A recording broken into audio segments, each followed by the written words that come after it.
Hey listeners, today we had on Luca Netz, the CEO of Pudgy Penguins. Pudgy Penguins is a major NFT collection on Ethereum, but around a month ago, Luca announced it would be launching the PENGU meme coin on Solana. We get into Luca's interest and future plans on Solana, how Pudgy Penguins' mission to bring new people into crypto fits with this ecosystem, and the pretty interesting playbook Luca is running to build his NFT brand. We'll get into it right after this. This episode is brought to you by Renaud Partners, the premier go-to-market advisory firm for early-stage crypto teams. Thanks to them for making this episode possible.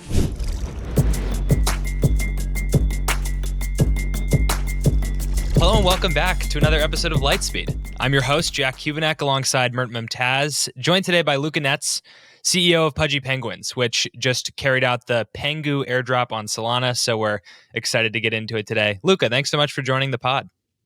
I'm super stoked to be here. Long time coming. What are you spending your time on these days? Is there still PENGU stuff to be done, or like what's really taken up a lot of your time?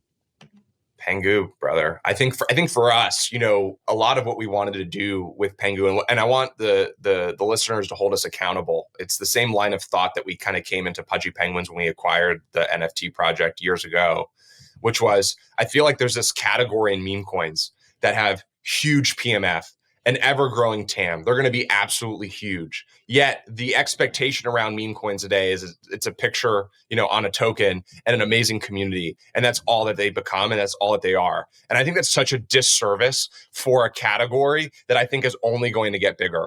Right. And so our take is like, how do we inject ourselves into this ecosystem, into this place that is clearly going to be absolutely humongous? But how do we set the bar?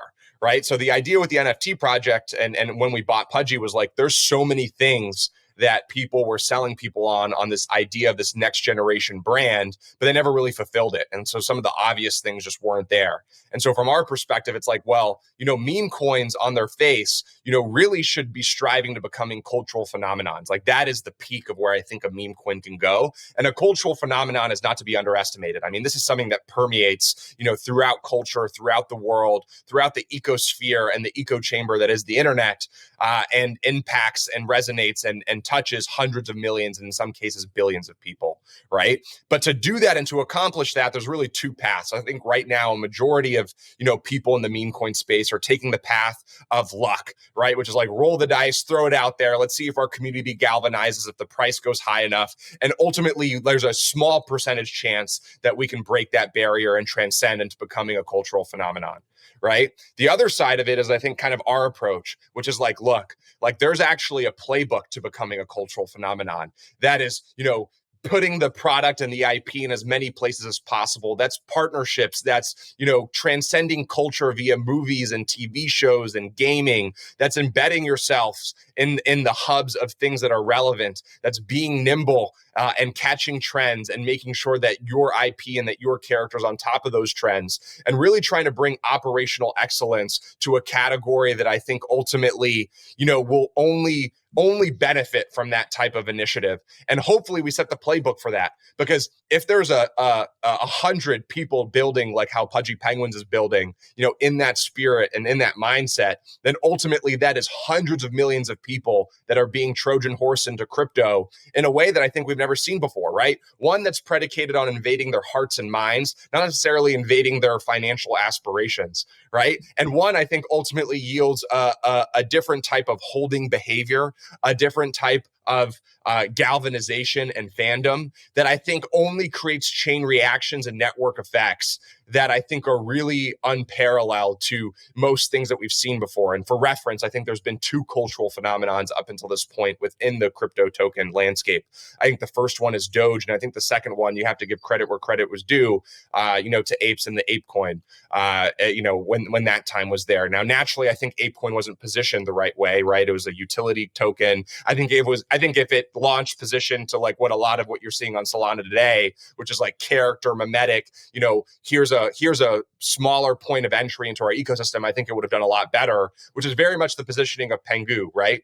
PENGU is really existing to align more people with this vision and with this movement and with this cultural phenomenon to basically say, hey, look, we showed what was possible with 10,000 people who were aligned with the NFT. What do we do when there's 1 million people or 10 million people, aligned with the Pudgy Penguin brand? How much further can we go, right? Because a lot of what we saw from a success standpoint was not because Penguins had more resources and more money than the next person. We're actually probably the least funded crypto project out of like hundreds of them, right? We're probably in the lower 300-400 percentile in terms of funding compared to the lot.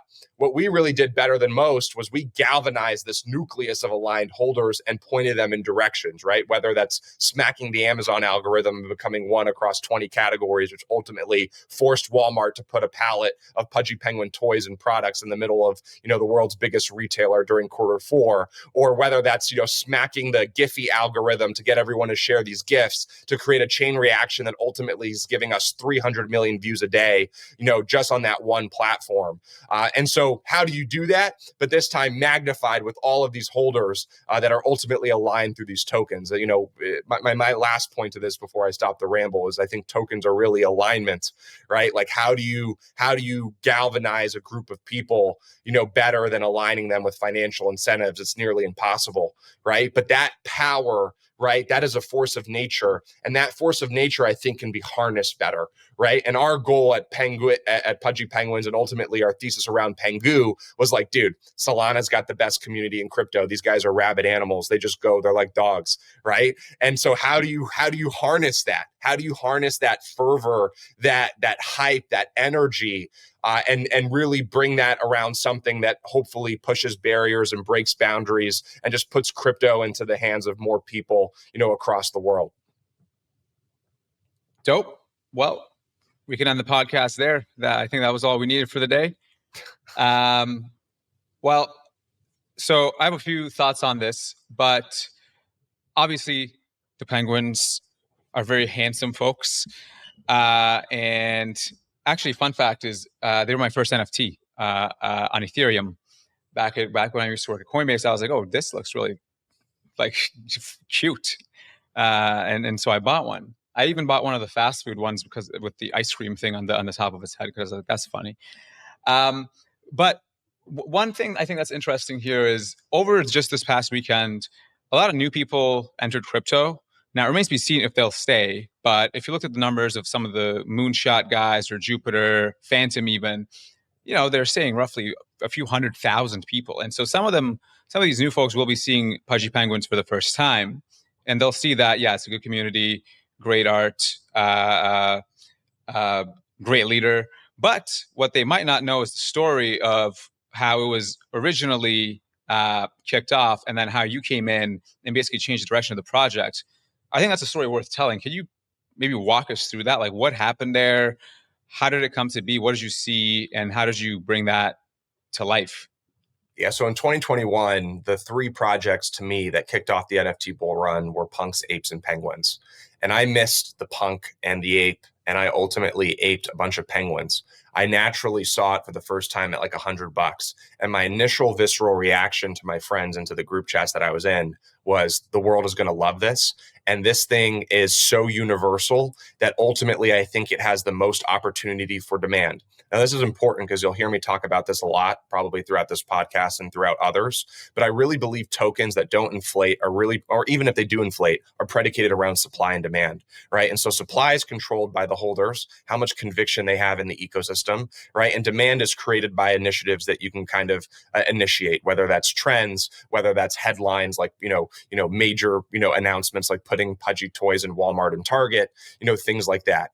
And so, I naturally thought because, okay, look, the punk is pixelated. I think there's a certain amount of people that won't resonate with that. I thought the ape was very male centric. And so when I looked at the penguin, I thought to myself, well, wow, here's this asset that I think everyone can resonate with, which I think is important in terms of the opportunity for demand is greater than the lot.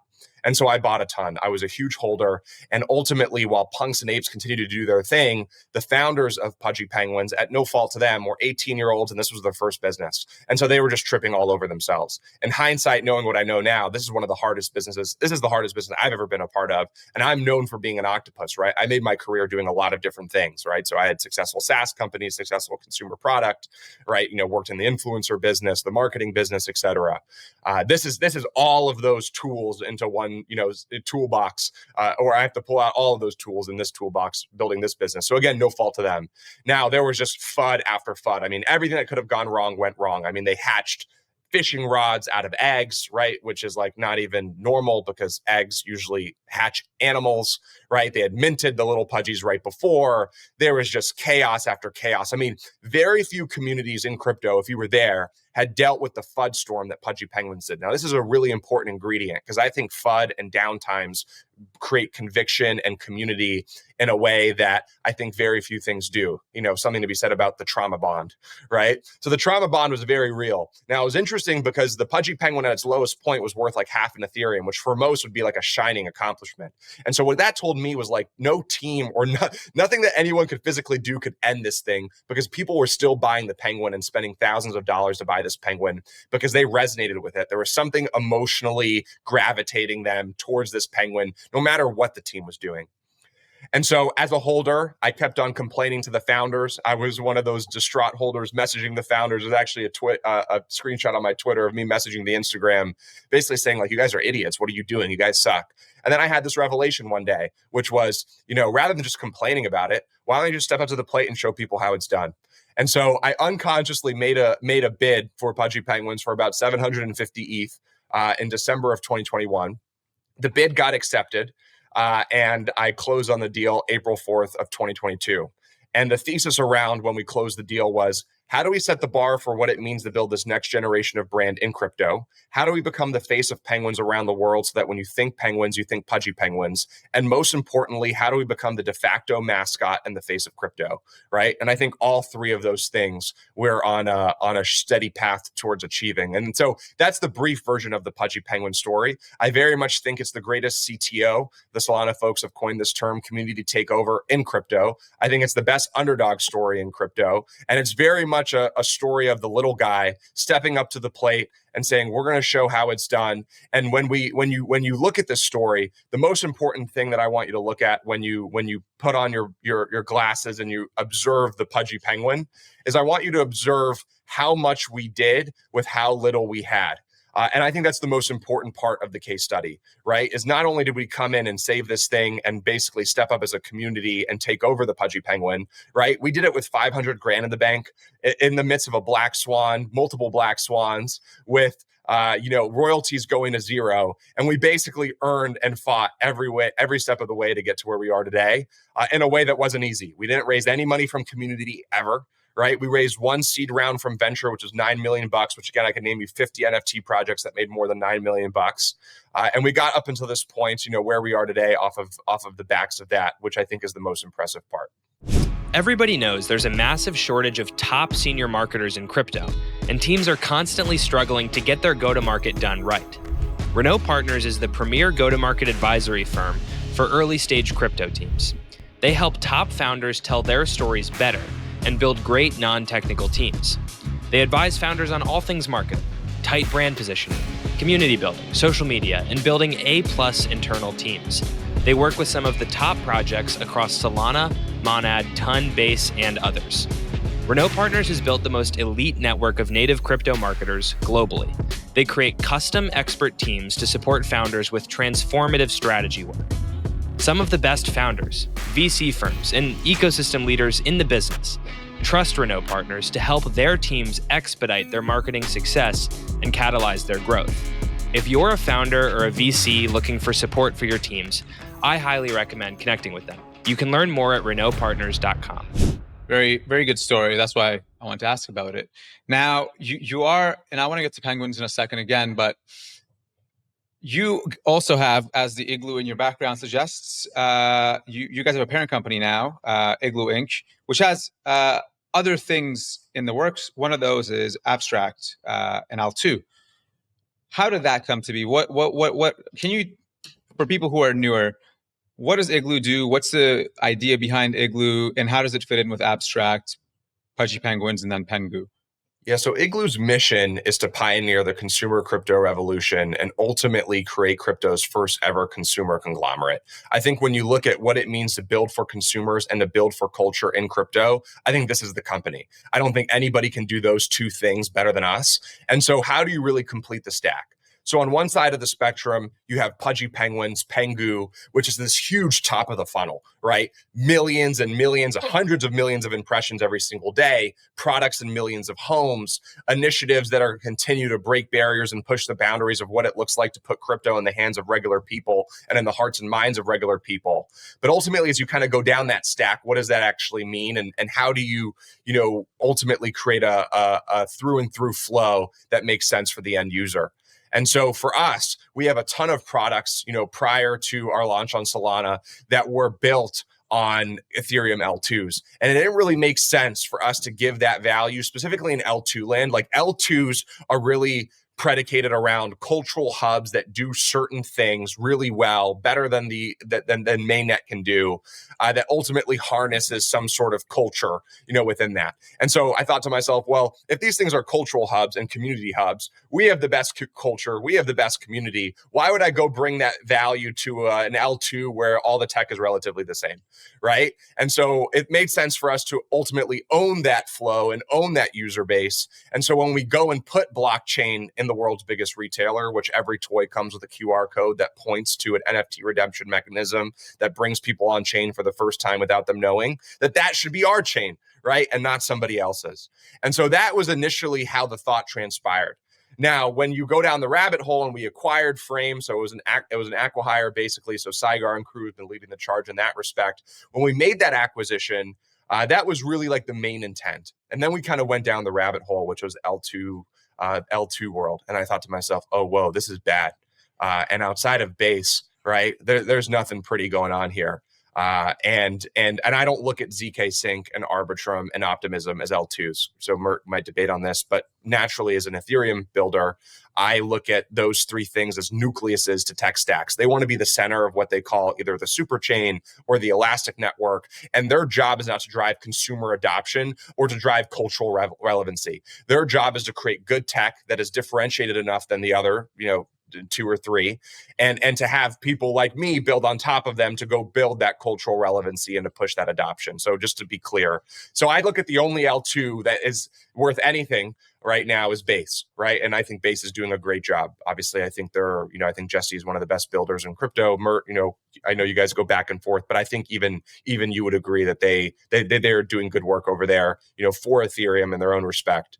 And so, for us, I'm looking at the L2 landscape and I'm thinking to myself, well, we really wanted to build this to make our stack make sense. And there was a ton of fragmentation in our ecosystem, which was like, one Pudgy Penguin L2 products on Polygon, another one's on ZK Sync. And so, I wanted to consolidate and make that experience better. But ultimately, what I learned when building for the thesis of Abstract and building out what I thought that vision and that future looked like, I also realized that the competition here was dismal. And there really wasn't anybody doing anything innovative or anything different. They were really just like reworking the same playbook and the same narrative and then just launching tokens around it, which ultimately sparked my competitive nature. We talked about this before the call came, but I'm a competitor, right? Like that's what drives me.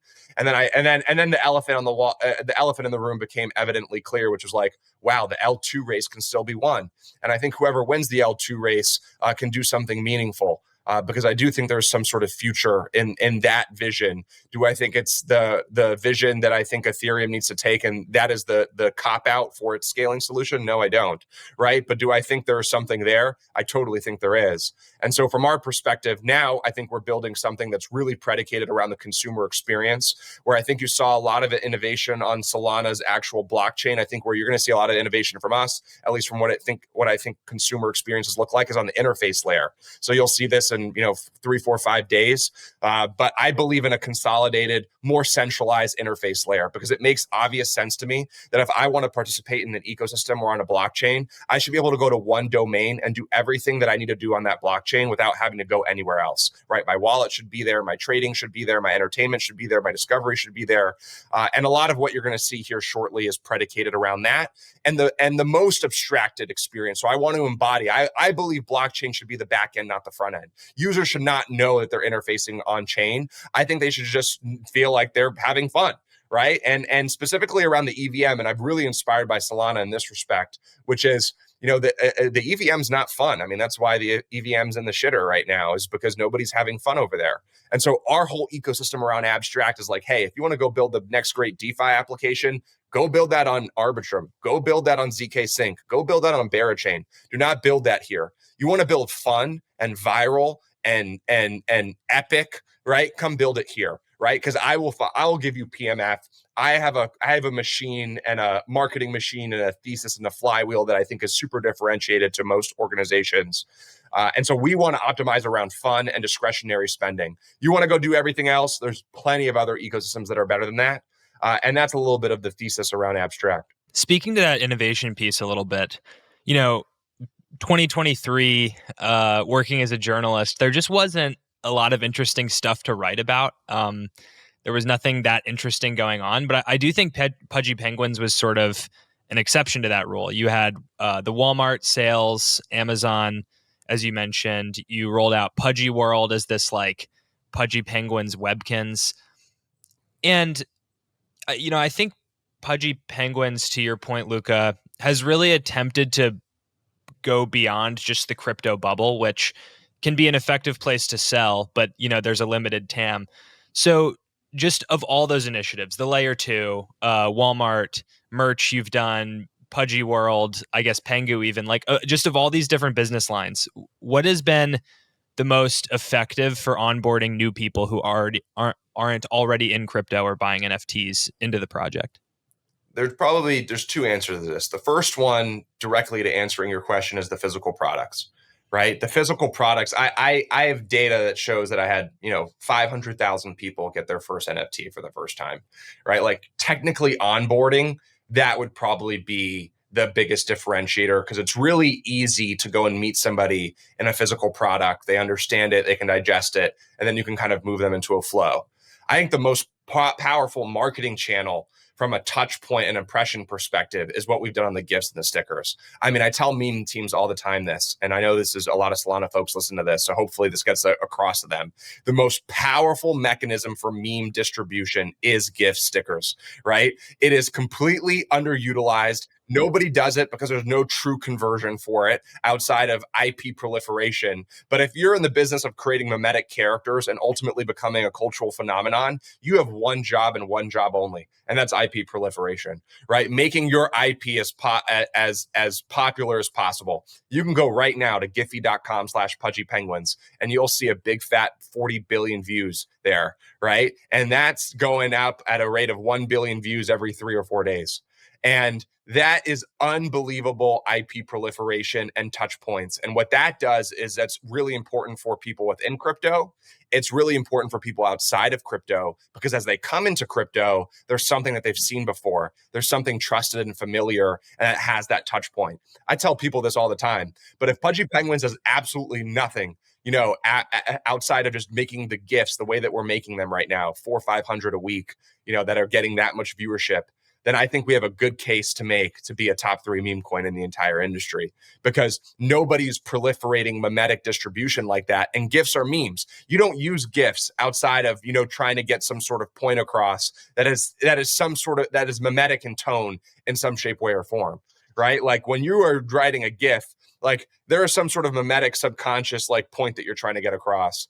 And that is the most powerful thing. All meme teams should stop everything that they're doing and just go all in GIFs, because it is so powerful from a touch point perspective.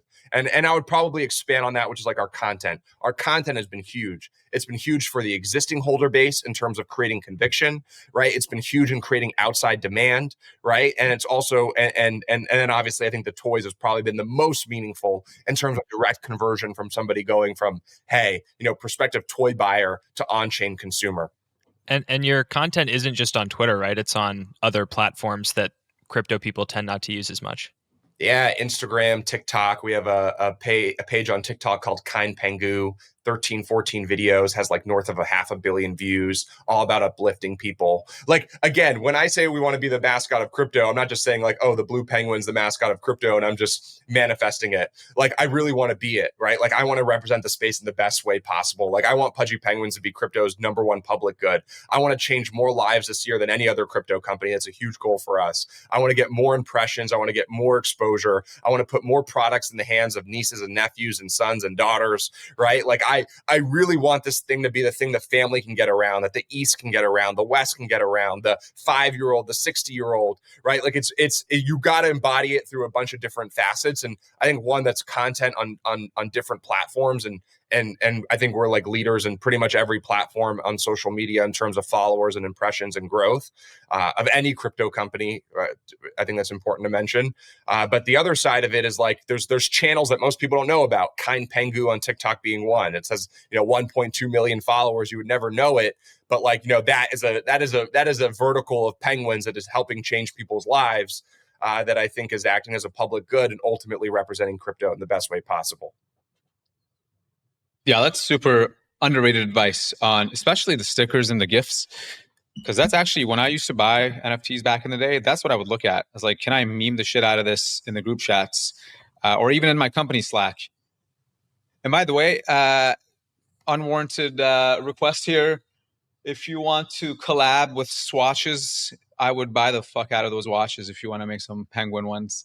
I think that'd be pretty dope.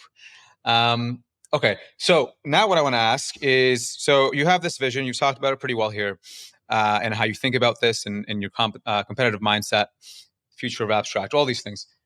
And so you have this NFT project and you have a chain coming out, but then you have PENGU. And then PENGU, you launched, well, actually you announced that you're going to launch it on Solana. And obviously, as the crypto Twitter industrial complex does, they made a pretty big deal of it. What is his motivation? What's he doing? Why is he doing this, etc.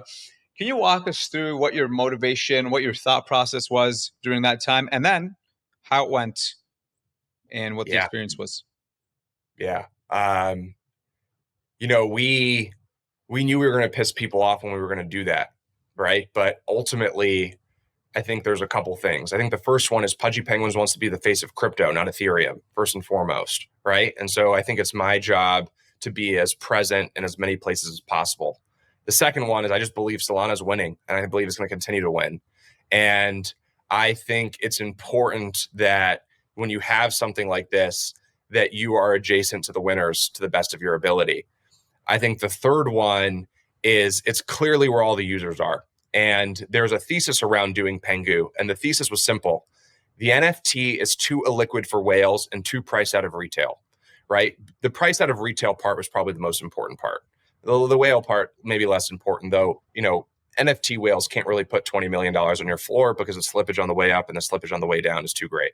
Nonetheless, it's too priced out of retail. And Pudgy Penguins, again, pretty much 95% of our story is, millions of toys and millions of homes, millions of followers across, all of the social networks, right? The beloved character in crypto that everyone loves, right? Everyone loves the Pudgy Penguin, no matter if you're a Solana maxi or an Ethereum maxi or a Bitcoin maxi. Everyone can respect the story of what's transpired and what they hope that will continue to transpire, right? The issue is like, I'm not going to go bring, millions of people, on into our ecosystem via any other chain today.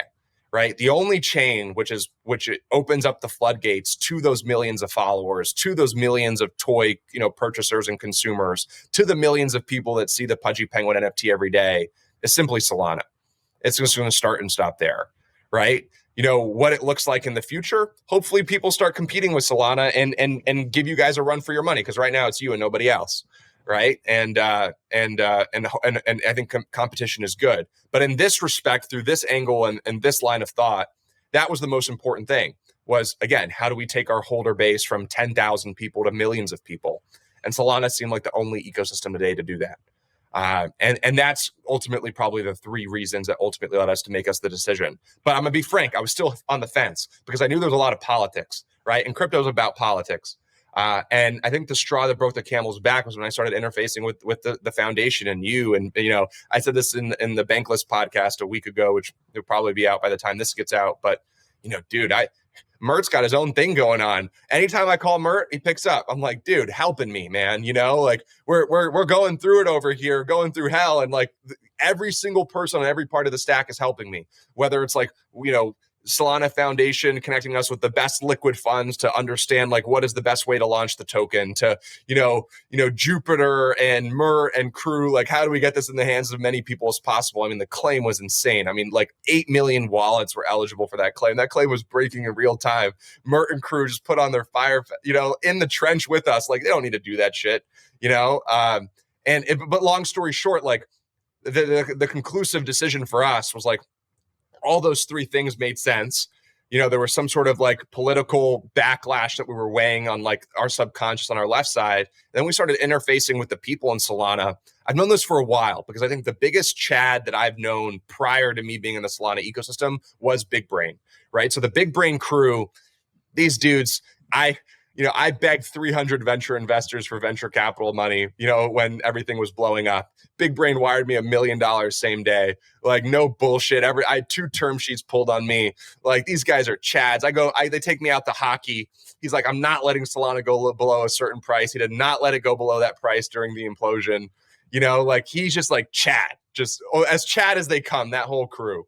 Right. And so I'm like, okay, you know, I love these guys. And turns out like the Solana ecosystem, the higher ups are all like Big Brain, right? They're all just Chads. They all just put their money where their mouth is. They all step up to the plate. They all support the ecosystem. They all try to, you know, put money back into the ecosystem. They don't hoard it, which is like really fascinating to watch, because that's been one of my frustrations over the last couple of years is like, you know, when you see somebody do something amazing, they support it. Right. And they really try their best to push that to help them succeed.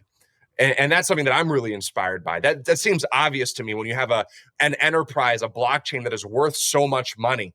Right. You would think that is obvious. Right. Like you would think that it's critically obvious. And then people who are not even necessarily a part of the foundation are coming up and stepping up because they probably have their own, you know, bags of Solana, and they also see it to be obvious. So it's not only just like a foundation thing, it's like a cultural thing to anybody whose life was changed in Solana knows that they have to pay homage at some point, whether that's helping builders, whether that's putting money back into the ecosystem.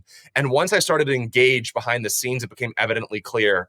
And what that told me was like, okay, this is the winning ecosystem, which kind of derived to like one of my 3 points, which is like, okay, this is clearly where the winners are, because that type of cadence doesn't exist on any other blockchain.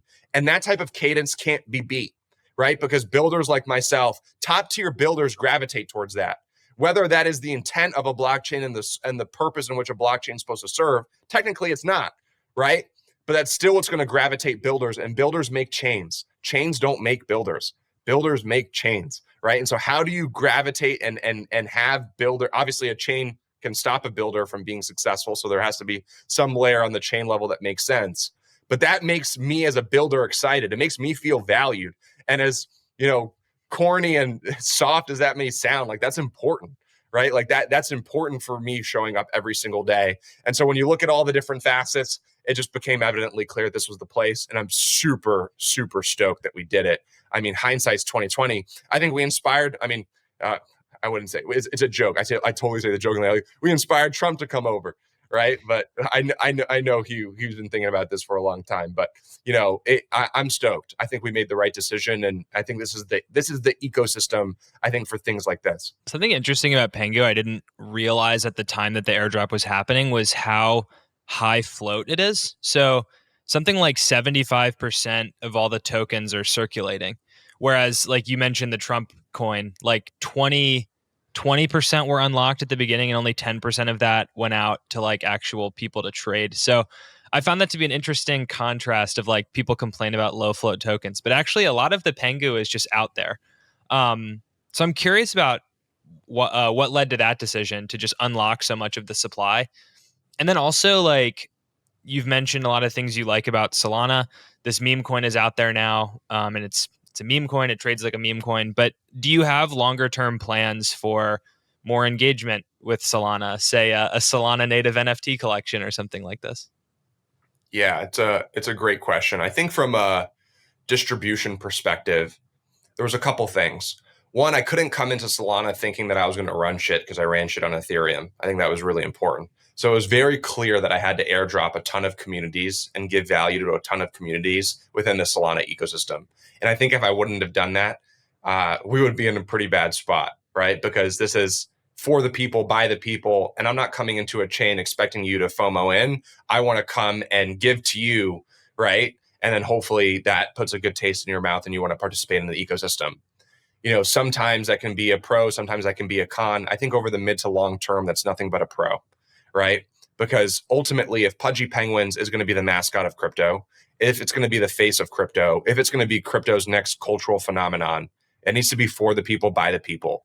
The entire story of Pudgy Penguins and PENGU is for the people, by the people. From us doing the CTO to the underdog story, from beating all the companies with hundreds of millions of dollars, right? And going heads up with them and beating them, right? With literally nothing, with like pennies in the bank account. Like that is the story that is being told here. And if I want, PENGU to fulfill the prophecy, which the prophecy reads something along the lines of it being the most important and biggest meme coin one day, right? Which is obviously the goal. I'm a competitor. I'm here to be number one. I'm not here to be number two or number three, right?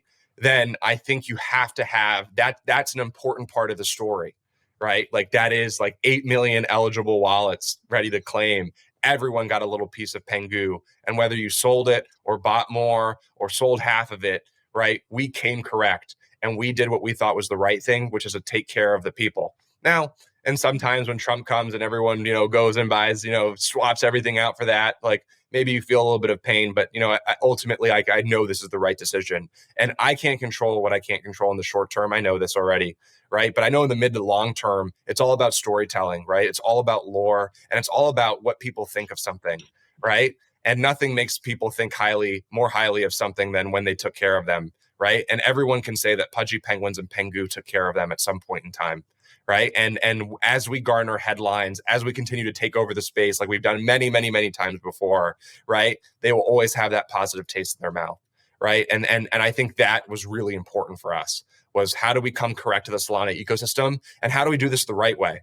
You can feel a little bit of pain sometimes when you see the Trump stuff, because like could price be exponentially higher today for PENGU if we did super low float, or 20% float, 10% float? Totally, right? But what's higher in the short term is not higher in the long term necessarily. And so, our goal is like, look, we're here for the next 10, 15 years. I know this. This is my life. I've already committed to it. Nothing else. This is my final destination, right? And so this is my final destination. I can't think of what it's going to look like in the next month or 2 months or 3 months. I got to look about what it's going to look like, obviously in that time frame, but what it's going to look like in 6 months and 12 months. And to be number one is not going to be done in one cycle, right? Like I'm going to be number one. You will quote this one day, years from now, hopefully a year from now, but maybe years from now, and you'll be like, holy shit, they did it. They were number one. Because I think the playbook is the supply and demand playbook, and creating demand and creating conviction. We're the best at that when it comes to these type of character tokens, memetic culture tokens. And so I just going to continue doing that, what we've been doing for the last couple of years, because I know it works, right? And eventually it's going to compound, and it's like compound goodwill instead of like compound interest in this respect. And so, what does it look like for the Solana ecosystem? I want to get, I'm moving a lot of our balance sheet over onto Solana infrastructure, and obviously Solana token, really going to balance it out between Ethereum and Solana.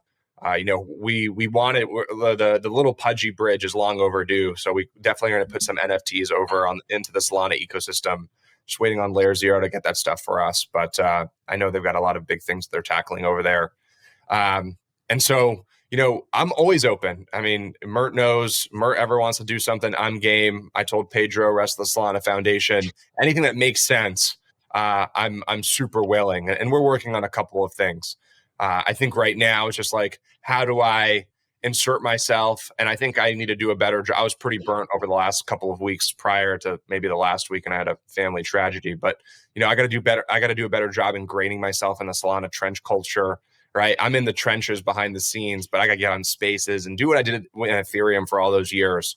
So I'm excited to be just a little more omnipresent and a little more vocal within that ecosystem, because that's something I've yet to do yet. One thing I want to talk about. So we've You have a unique mindset here because most of the people we bring on and most people I invest in or meet in crypto are, very, very nerdy. They care about the name of the ZK proof and whatever the hell we're talking about. But you actually talk about business and consumers and supply and demand, et cetera, all this. So I'd like you to give some advice to founders in crypto. Two things. What's the number one thing you've learned that I don't think that probably wouldn't be obvious if you haven't been in crypto? And then two, what do you think is like the biggest mistake you made that you learned from? It's a great question. I think Web3 is the cadence in which you build, not the technology in which you build on. Meaning, I think a lot of people build Web2 businesses on blockchain rails and think that they're a Web3 and a crypto company. And to me, they're just Web2 companies selling digital products, whether it's digital tokens, digital pictures, or lending or things like that. I think very much building a Web3 is a mindset. It's a cadence. It's understanding that you are for the people, by the people. And I can only speak from experience because that's how we've won. And that's how I think we'll continue to win, right? Is the cadence and how we build. I'm very much the muscle to the hive mind that is the PENGU and Pudgy Penguin holder community. And I'm very much building this for them more so than I'm building it for me. And I know they'll reciprocate that value. So when I wake up every morning, I think to myself, how can I provide value to the Pudgy Penguin community? Because eventually I do that enough times, they'll reciprocate that. Right. And ultimately, like, I'm in the business of, taking care of my life and my team's life. Right. But we know that we only get there if we take care of them. And it's a very much a giving and a taking relationship. But you got to give first and you got to take second, or continue to give until you take. But I think it's a really misunderstood concept where I think people use blockchain rails and think they're just building a Web3 business when I actually just don't think the technology is that relevant. Right, whether I'm selling, pictures or tokens on Stripe or on Solana rails, same thing relatively. It's very much a mindset, and so that would be that. I think probably the biggest thing that I've learned, and probably the biggest thing I've learned is I was a very transactional entrepreneur before this, right? So I had built a ton of businesses that had made a ton of money, but I had never built real enterprise value, and I'd always wondered why. And I think my lack of understanding towards community and galvanizing and understanding the importance of community was a huge failure point for that. And so my advice to the people listening is whether you're building a consumer product business, a SaaS business, an enterprise business, a crypto business, right? The community side of the business is the moat. Community is the moat, right? You look at there's a really great anecdote that I'll share here. It's from Mark Zuckerberg when he's messaging a CFO around the Instagram acquisition. And the building the tech of Instagram was not rocket science. Their whole engineering team could do it in a couple of months. But Mark was worried that if they did not buy it soon enough, that a couple of months would be too late, that Instagram would establish the user behavior and the community around that platform, that the price would be exponentially higher, or that they could be a direct competitor. Right. And so I think this is very much a similar analogy here, which is like, at the end of the day, very few businesses have a technological moat. And even if you do with AI, like, your moat is just going to get smaller and smaller over the course of time because these AI guys are going to be you're not going to beat these machines, cooking this stuff up. The moat is going to be the community. Right. And so this is just relevant for not just crypto businesses. It's super relevant for crypto businesses, but I think it's relevant for a ton of other businesses as well. So that would be that. And then to answer probably the second question directly, like, what was my biggest mistake and my biggest learning? I think my biggest mistake up until this point was,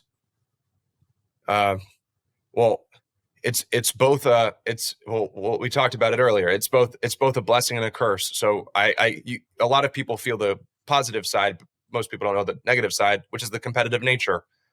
I actually think it's my biggest weakness and probably my biggest strength. It's my biggest strength for the people who own the assets, right? So if you're a PENGU holder, if you're a Pudgy Penguin holder, you're stoked that I'm a competitor and that I just want to beat everyone.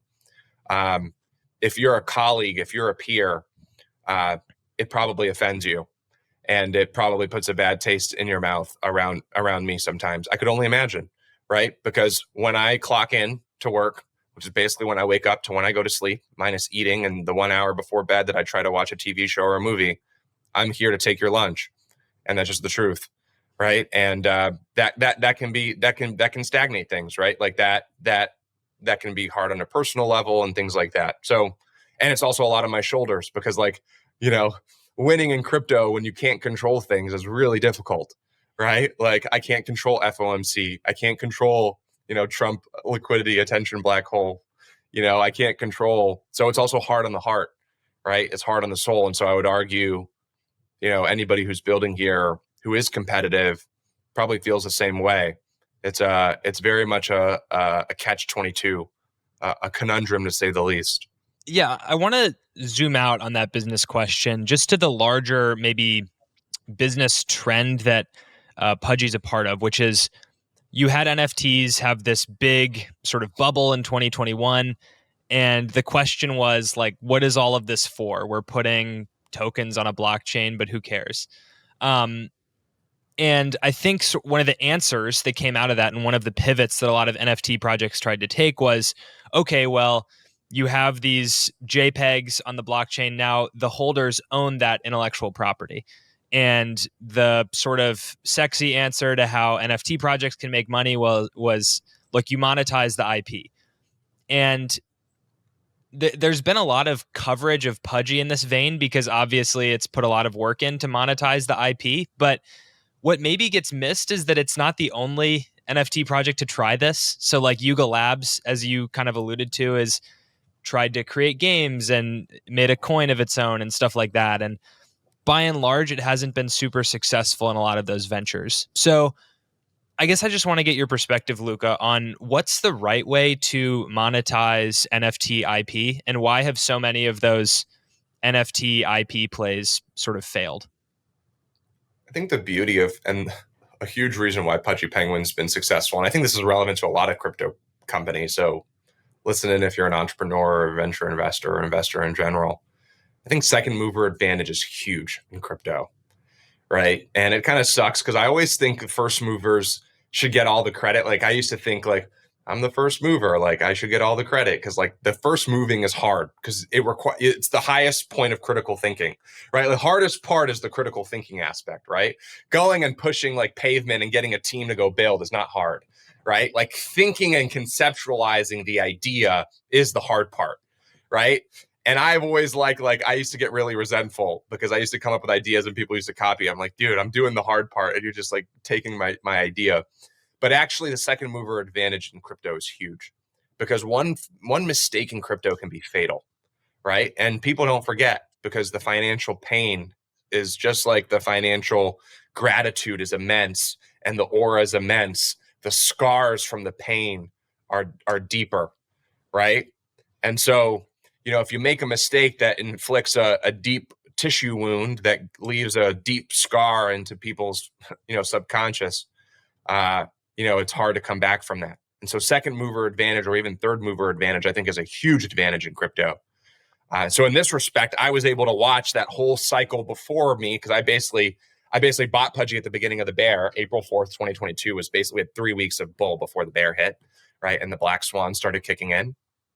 And so from our perspective, it's allowed us to kind of reinvent things. So Yuga's model is very much a model that I allow holders to do, which is, you know, go and create your things around your own IP. The idea around that makes sense because in you know, Bored Ape sense and Pudgy Penguin sense, the hardest part about a business or a character or a mascot is like the trust, the credibility, the marketing. Like everyone building a great product is not rocket science. There's a lot of people to do that, right? Where most people fall off a cliff is go to market. So naturally, if I slap a Bored Ape on something or I slap a Pudgy Penguin on something and they're getting all these views and all these impressions, right? Bored Ape at the time, you know, this cycle, I think Pudgy Penguins is clearly that. Like you're going to find more PMF, right? You're going to index better. You're going to get more sales and generate more revenue. I let our holders do that, right? And so our holders can do that. Our holders have made competing products. They have done well. You know, it has my blessing. And ultimately, I believe that, again, I'm in the business of IP proliferation. And the more IP proliferation, the more products made, the more demand, the more, you know, the price goes up and to the right, which is what everyone wants. So I don't necessarily mind that. Now, we actually reinvented something that I actually think is more in line with where I think these things are going to go, which is we license the IP directly from the holders. So when I go and put, you know, 20 toys in Walmart, 20 individual SKUs, every toy that you see on shelf in Walmart is an IP that I license from the holder, and they get a royalty in perpetuity. By the beginning of February, we would have paid $1 million in royalties in perpetuity to those holders. That's pretty fucking awesome. What that actually does, if you look at it and actually unpack it outside of the crypto side, that's reinvented, I think, the potential for the IP business, which is a huge business, by the way, a huge business category. And so, from my perspective, what this reinvents is like today, the relationship between a Disney and their consumer is very much brand and consumer, right? I am the brand, I am Disney, and my consumers consume, and ultimately they can become fans and participate in fandom. But it's a very one-sided relationship, right? Consumers and fans just spend money at Disney. With what we did at Pudgy is actually a little bit of a reinvention, which is there's brand, there's participant, right, which is indexed via the first edition collectors, which are the NFTs, right, the origin story, the first editions, the whole entire thing, and then consumers, right? So brand makes product, builds product via leveraging the IP of the participants, the earliest believers, the first adopters, right? Then the IP, that first edition, product alchemized, gets pushed to the consumers, and then the participant benefits from it. It's actually a reinvention of the IP business on its face. That was not intentional by any means, but it's what it is, right? And I think that's a better way to do it, because for me, it's like this is like I'm a people pleaser, so this is like a bad thing, but like I just don't know if like going out to the holders and be like, go build a business and like go do it, like when like the asset is so expensive, is the right way. But I also am told internally that like I kill myself by like trying to give as much value to them as possible, and that mutually beneficial relationships are important, right? Everything can't be one-sided. So that's an important aspect, but that's where that is. Why have they failed? I don't think because something like, you could say, why have they failed and why has Pudgy succeeded, right? Like there's a lot of different variables. Pudgy is very much IP as it is anything, as it is memes, as it is anything. Like, it's impossible to refute that. So I wouldn't say they necessarily failed. I would say that anything that was doing IP before failed because they were doing things that were not IP. It would be my argument, right? Like if you were to define Bored Apes as a failure, which I think is too early to define that as a failure. And I think they have many more clips in the bank to go and fire off into the world and the universe. But if you were to deem them a failure, it would not be because of the IP. They had huge success because of the IP and because of the narrative. I think if you were to deem them a failure, it's because they got into gaming and they did the other side, and that would just put such a bad taste in people's mouth, et cetera. Right? Not because Bored Ape was not a cultural phenomenon, not because, people weren't slapping things on Bored Apes and they were selling like hotcakes. All of those things were true, right? They just got too distracted in what made them successful and went to go pursue something that on paper has a bigger TAM, right? And has huge upside from an enterprise value perspective. So, again, if most people in their shoes would have done the exact same shit. How do you keep raising the bar, you keep making all this money, you keep raising these valuations, where else are you going to go? The fucking metaverse, dude. But because I have a second mover advantage, I can see that didn't work, right? And so I'm not going to go there. I'm going to go there in my own realm, right? I am going to go there via our Club Penguin remake, our Club Penguin style remake, via our mobile game. But I'm going to give value first. I'm going to get millions of users first, and then I'm going to monetize it, right? It's not, the problem, they were just in a cadence of monetizing first. Just an example, right? But I would argue that anyone who's doing IP that you would deem a failure today was not a failure because of the IP. They actually succeeded because of the IP. I think they failed because they diverted off that course. Well said. Especially on the go-to-market focus, which is something I scream about all the fucking time, but nobody listens in the tech community, at least. And being a second, third mover, very important. Okay, I actually have two questions, but the first one, this is something I'm curious about because it's something I was scared of before myself. You talk a lot about IP proliferation. And you guys have done it well, but I actually think you're roughly the only guys who've done it well. And what I mean by that is there's the other side of this, which I think here's how I think of Bored Ape Yacht Club at this point. Great team, talented team, all this stuff. But if I tweet something and then I see a guy in my replies with a Bored Ape as his PFP, I'm kind of like, okay, hold up here. I don't know if I really trust your judgment. And it's like, it's probably not fair at all. But like, that's just what happens. Like my mind just goes there. And maybe that's because there were so many derivatives back in the day and some really suspicious people with that PFP.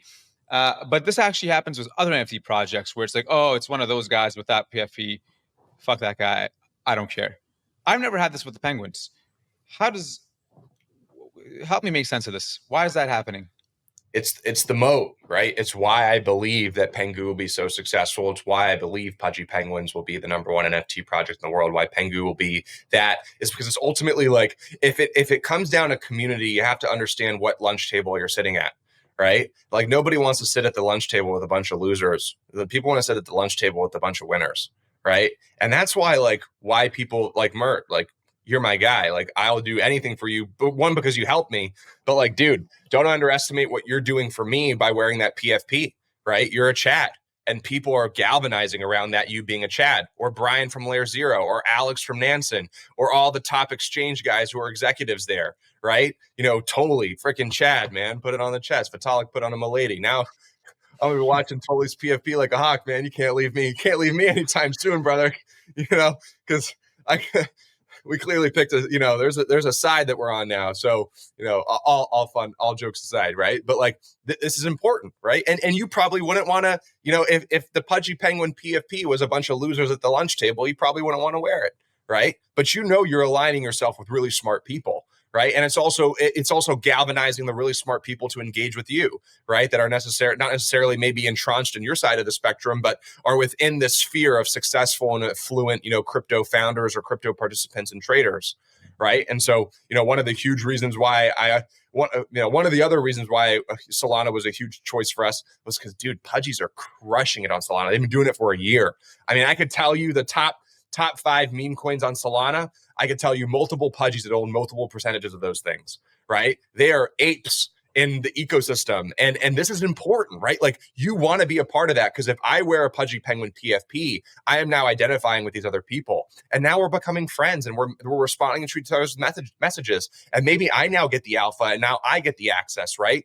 The PFP is more than just a Veblen good. It's a mastermind. If you know how to utilize a PFP correctly, there's people who just wear a PFP and there's people who really lean into the edge that a PFP gives you, right? Because if I'm somebody who's really trying to network and understand that majority of success is not predicated on what I know, but who I know, right? I'm going to go take the most badass and relevant PFP at this moment in time. I'm going to wear it and I'm going to insert myself into those communities. You hear it all the time. I mean, Frank from DGods just did a whole thing on this, right? Which was like, you got to engage with the people. You got to find your tribe, right?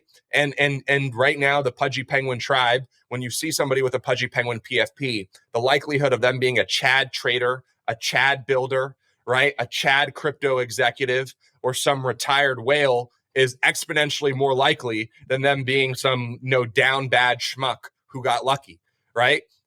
So you want to gravitate towards that, and that's why community is so important. Like when I look at Mad Lads, I think of Mad Lads as like premier,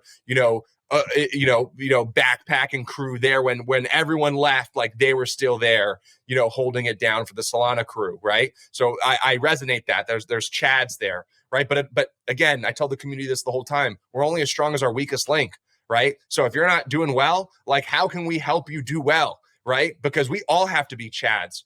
And if you have enough Chads in the ecosystem, one, nobody needs to sell, right? Which again gives what everybody wants. And two, right, there's ever flowing value, right? Like I know Chad specifically in the Pudgy Penguin ecosystem, like the Pudgy Man chat. These guys will outperform any FNF group by a Texas mile, I'd probably bet, right? Like they're one of the elite trading groups in crypto. The Chubacorn, Pudgy chat, like these guys are like on a whole different tier.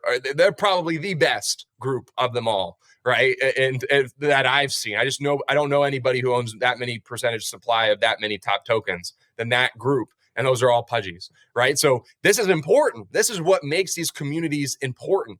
And the problem with Bored Ape is when you have, and it's not just with Bored Ape, it's with any project that goes through these cycles. Like when you have those down cycles, you lose those people, right?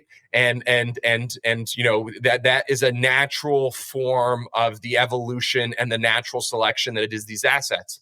Or maybe you don't, right? Like, Milady is an example of a project that didn't lose those people no matter of the price, right? So that's I think Pudgy's too. Pudgy's, no matter it was 1 ETH or 4 ETH, we always had these people, right? So I don't think that, I think if we went to 200 ETH tomorrow and then, back down to 5 ETH, I don't think we'd lose that many people. Would their positions get smaller? Probably, because, being Chads or, understanding trends and making trades, right? But everyone would still have their core PFP and would be rocking it and be a part of the community. And when you're building these things, it's probably the most important thing to look at.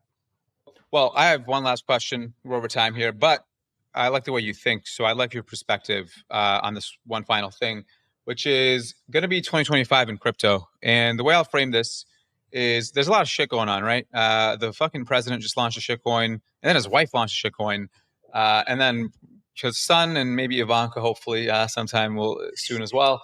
On the other hand, you got Vitalik and what's going on with the EF and people removing their .eths, but then people still building L2s and good ones like Abstract, Atlas. And then there's other ecosystems that are maybe a bit more under the radar that'll launch, like a Monad and whatnot, Barachain. What do you think? What do you think happens in 2025? Do you have any big predictions? How do you reason about it as a businessman? Yeah, I'll give you what I think for the Pudgy Penguin with the Igloo ecosystem, not financial advice. Then I'll give you with the rest of the space. Maybe start with the rest of the space. I think it's Solana cycle. I think it's hard to argue. They're just going to dominate mindshare. I don't see anything happening in this cycle that I think is going to allow people to compete. I think NFTs will have a resurgence. I think with the opening of there's going to be a flight to safety. I think what Trump ultimately created within the meme coin space is actually a Pandora's box, which I think my thesis around meme coins has never been more relevant, because I think if you can't stay omnipresent and relevant and top of mind consistently, you will get cycled out too quickly, right? Meaning if you are just a moment in time and you are not something people genuinely believe in, I think you're going to have a hard time sustaining, right? So things that just were launched a year ago and had a good meme, like that's not going to cut it anymore, I don't think. So I think there's going to be a power law distribution within the meme coin space. And I think that power law is going to delineate itself between long-term holds that you think are going to succeed over the course of many cycles, that are here to stay, that are going to win because you have some thesis around it. And then the rotational capital around, trends and moments. You're even seeing that now. The rotations are brutal. That's pretty exciting to watch. It's like that little gambling game where the rocket goes up and you're like, bet. You click when it comes out. It's like that. It's great to watch. So I think and so to our ecosystem, I think Abstract will be the closest thing to feeling like Solana on EVM. A lot of things that we learned from you guys. So Mert, I'd love for you to critique it and give us some shit. But I think it's the closest thing to that type of experience that you've seen on EVM yet. So I'm excited to debut that here within the week. I think Pudgy Penguin NFTs become the number one NFT project. They already should be by market cap, but they're not. But I think they flipped the punk. And I think PENGU goes and gives Shiba Inu a run for its money right here, right now, at some point in time. And again, none of this is financial advice. And then I think NFTs do make a resurgence. I think NFTs are the best way to create tribalism and communities around in crypto. I think it's the best starting point for any crypto company, whether you're a protocol, an enterprise SaaS, whatever it is, a trading platform, an exchange. I think everyone should start their journey off as a PFP. And if you can't make that successful, your likelihood of making the other side of it successful, I think is the probabilities are lower. I think you're going to see a huge surgence in DEXs, continuing to, Trump's DEXs and mindshare. I think it's just a natural convergence. Jupiter just feels just as good as anything else anywhere else, probably even better than anything else anywhere else, if I'm being frank.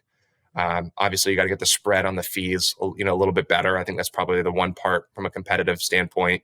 You can still get some pretty big slippage and MEV in some transactions, but that stuff will be fixed. You got people like Mert looking into stuff like that.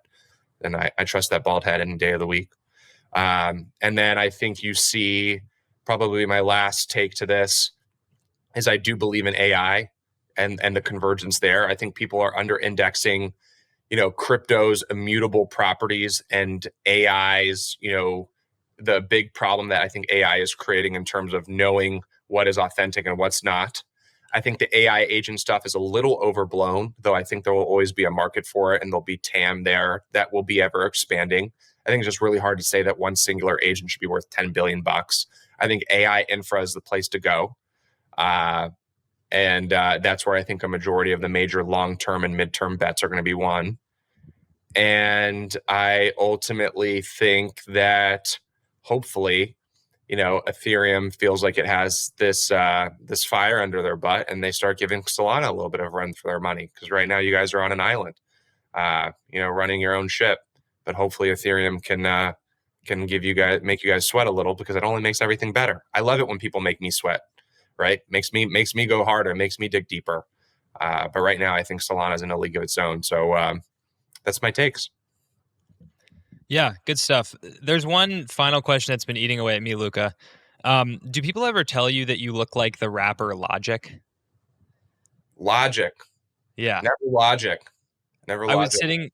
I was sitting here for like half the episode being like, who does this guy look like? And you look like Logic without the glasses. Logic without the glasses. I've never gotten that. I've gotten like who's that dude from I don't even know who. But I don't know if I'm crazy, but people watching this episode let us know. A little bit. I don't know, though. Man. Maybe if he had less hair. Yeah, not the facial hair, but I don't know. Take it. Let us know in the comments. Am I totally off base here? Anyways, that's all that we have for today. Luca, it's been a lot of fun having you on, and glad to be able to kind of cover the stuff you're doing in the Solana ecosystem now. So best of luck with all your 2025 endeavors. I appreciate you, Jack. Appreciate you, Mert, as always, and excited to see you guys in the Twitter trenches here shortly. Absolutely. We'll see y'all in the next one. Take care.